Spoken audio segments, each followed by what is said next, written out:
John 3:16, For God so loved the world, that he gave his only begotten Son, that whosoever believeth in him should not perish, but have everlasting life. Ngayon, gusto kong ibahagi sa inyo ang isang bagay na napa-espesyal. Ito ay isang paglalakbay, isang kwento, at isang paanyaya. Ito ang kwento ng kaligtasan at kung paano ang pagtanggap kay Jesus ay maaring magpabago ng iyong buhay. Simulan natin sa simula. Isipin ang isang mundong nilikha ng may perpektong pagkakaisa. Ngunit may nangyari. Pinili ng sangkatauhan na lumihi sa landas na ito. Lumikha ng isang malaking agwat ng kasalanan at pagkawalay sa Diyos. Ngunit narito ang magandang balita. Narito si Jesus.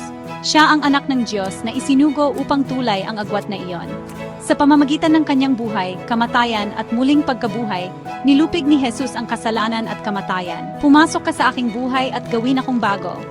Maniwala ka, ang paggawa ng desisyon na ito ang pinakamagandang bagay na magagawa mo. Ito ay tungkol sa pagkakaroon ng isang malalim at makabuluhang relasyon sa Diyos, dito mismo ngayon na. Salamat sa pagbabahagi ng mga mahahalagang sandaling ito kasama ko. Pagpalain kayo, mahalin kayo at tandaan, hindi kayo nag-iisa. Hanggang sa muli, mag-ingat kayo.